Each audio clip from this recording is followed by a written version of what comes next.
जिंदाबाद जिंदाबाद जिंदाबाद हरियाणा सरकार मुर्दाबाद मुर्दाबाद।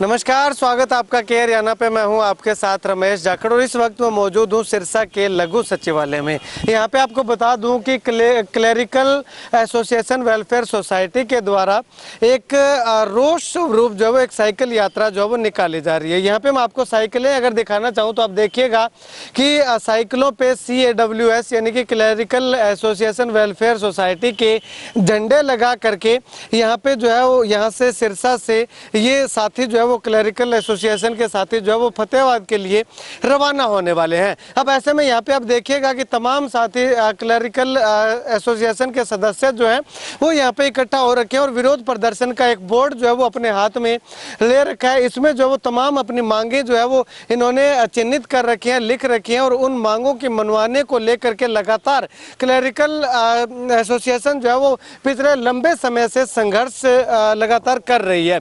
19,900 से जो है वो पे स्केल बढ़ा करके 35 कुछ किया जाने की मांग जो है वो लगातार कर रहे थे, लेकिन जैसे ही 42 दिनों तक इन्होंने जो वो धरना दिया तो उस 42 दिनों के धरने के बाद जो है वो 21,700 जो है वो इनका पे स्केल किया गया। लेकिन अब इनकी जो पूरी मांग थी वो क्या थी कि 35,400 जो है वो इनका पे स्केल जो है वो किया जाना चाहिए।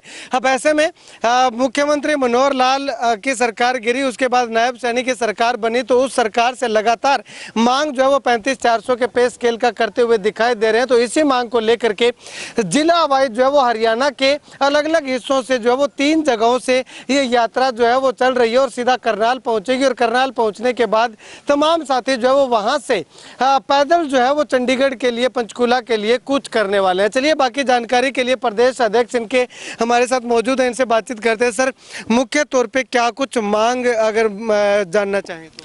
सबसे पहले तो हरियाणा न्यूज़ का बहुत बहुत धन्यवाद जो हमारी मांग उठाने के लिए आज आप यहाँ आए हो।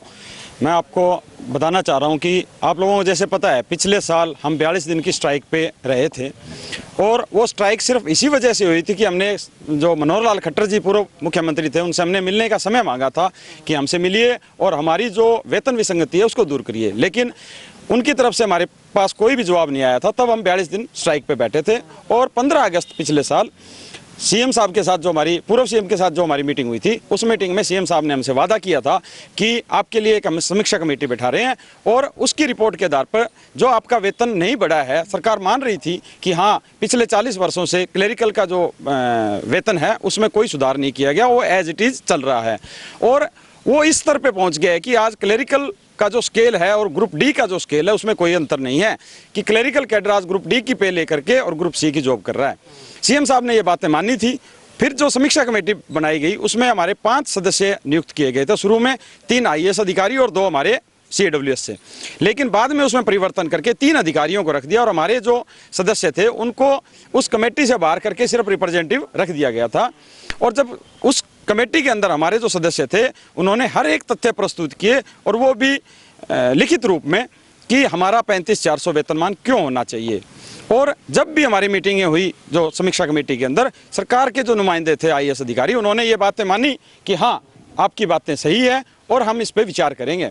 परंतु जब समीक्षा कमेटी की जब रिपोर्ट तैयार कर ली गई उसमें हमारे जो सदस्य थे उनके साथ कोई विचार विमर्श नहीं किया गया और उसको एक पीछे के दरवाजे से उसमें एक आधी अधूरी और तथ्यों से बहुत दूर वो रिपोर्ट तैयार की गई। आज भी वो रिपोर्ट हमारे पास है और उस रिपोर्ट में उन्होंने हमारे जो रिपोर्ट बनानी थी वो ये बनानी थी कि क्लेरिकल कैडर की ड्यूटीज़ क्या है, रिस्पॉन्सिबिलिटीज़ क्या है और इनका सरकार में रोल क्या है।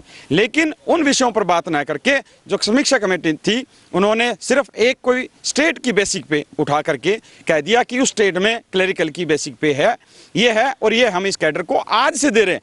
उन्होंने ये भी नहीं कहा कि उस स्टेट में वो जो बेसिक पे है FPL 3 वो आज से है या 2006 से है या 2016 से है। उन्होंने सिर्फ एक बेसिक पे उठा के करंट डेट में पीछे के रास्ते से थोपने का काम किया।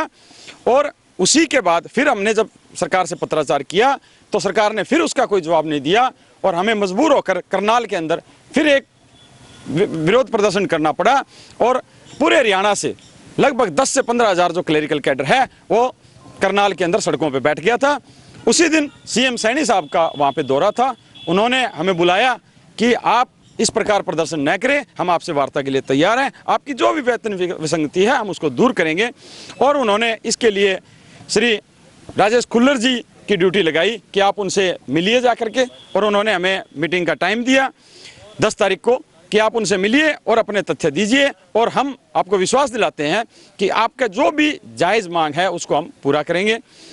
उसी के निरंतर में जब हम 10 तारीख को चंडीगढ़ पहुँचे तो सबसे पहले तो हमने वहाँ देखा कि उनके जो मीटिंग का जो प्रोग्राम था उसमें उस मीटिंग का कोई जिक्र नहीं था जो हमारे साथ होनी थी। दूसरा, उनसे जब हमने बात की तो हमें नहीं लगा कि उनकी तरफ से कोई तैयारियां हैं या उनका कोई ऐसा विचार है कि क्लरिकल कैडर के जो इतना बड़ा मुद्दा है जो पिछले 2 साल से लगातार चल रहा है उस पर उन्होंने कोई विचार करना है। चलिए अभी आप बताइएगा आज जो है वो आज क्या कार्यक्रम है और इसके बाद क्या कार्यक्रम रहने वाला है? तो उस मीटिंग में जो खुल्लर साहब ने हमें ये कहा कि आप 15 तारीख को हमारी हड़ताल की घोषणा थी कि आप इसको वापस ले लीजिए और 16 तारीख को हम आपसे बात करेंगे। इसी के निरंतर में आज से हमने पूरे के पूरे जो 22 जिलों से 3 जो लास्ट छोर हैं हमारे, नूह, महेंद्रगढ़ और सिरसा, यहाँ से हमारी साइकिल यात्रा की शुरुआत हो गई है। और ये साइकिल यात्रा लास्ट में जाके करनाल में मिलेगी और करनाल से फिर भारी जत्था पूरे हरियाणा से पैदल यात्रा कूच करेगा पंचकुला। पंचकुला में हमारा 1 या 2 दिन का स्टे होगा और उसके बाद भी अगर सरकार ने हमारी बातों पे विचार नहीं किया, गंभीरता नहीं दिखाई, तो हम उसके बाद चंडीगढ़ का मार्च करेंगे। उसके लिए हरियाणा सरकार जिम्मेवार होगी क्योंकि हम पिछले 2 वर्षों से सरकार को बहुत टाइम दे चुके हैं। और जो हमारी कल 16 तारीख की खुल्लर साहब से मीटिंग है, अगर उसमें वो इस विचार करने के लिए कुछ संजीदा नहीं है, हम उसके बाद सरकार से कोई बात नहीं करेंगे। हम सरकार का विरोध करेंगे, चाहे उसके लिए हमें चंडीगढ़ जाना पड़े, पंचकुला जाना पड़े, कुछ भी करना पड़े। तो अभी सिरसा में भी धरना आपका सांकेतिक रूप से जारी रहेगा? अकेले सिरसा में नहीं सर, पूरे के पूरे 22 जिलों में सांकेतिक धरना आज से शुरू हो जाएगा। आज सिरसा की टीम फतेहाबाद जा रही है, सुबह से आपको यहाँ सांकेतिक धरना मिलेगा। बाकी सारे जिलों में आज से सांकेतिक धरने शुरू हो चुके हैं और इसके बाद पंचकुला में एक बड़ा धरना शुरू हो जाएगा जैसे ये टीमें पंचकुला पहुंचेगी। सर शुक्रिया बातचीत के लिए। तो यहाँ पे आपको बता दें कि ये टीम जो है वो यहाँ से फतेहाबाद तक जाएगी, फतेहाबाद से आगे जो फतेहाबाद की टीम वो हिसार तक जाएगी, फतेहाबाद से ये टीम जो वो वापस आ जाएगी, उसके बाद फतेहाबाद वाली टीम हिसार जाएगी, हिसार से वो टीम आगे जींद के लिए दूसरे जिले के लिए चली जाएगी और हिसार से फतेहाबाद वाली टीम वापस आ जाएगी। तो ऐसे में अलग अलग जिलों के अंदर जो है इनका सांकेतिक रूप से धरना जो वो चलता रहेगा। अब ऐसे में सरकार के साथ वार्तालाप अभी एक और होनी है, उस वार्तालाप में क्या कुछ होता है वो आने वाला वक्त बताएगा। लेकिन अगर बात करें तो इससे पहले जो जहां तक मुझे थोड़ा जानकारी मैंने जुटाई है कि सरकार की ओर से ये कहा गया है कि क्लर्कों का इतना ज़्यादा काम नहीं होता कि उनको इतना पे स्केल जो है वो दिया जाए। अब ऐसे में इतना ज़्यादा काम नहीं होता है तो जो है वो इनके ऊपर इतना प्रेशर क्यों होता है। क्लर्क किसी भी डिपार्टमेंट में जाकर के देखिएगा, उस पूरे डिपार्टमेंट को अगर किसी ने संभाल रखा है तो वो है क्लर्क, जिसको लिपिक भी कह देते हैं।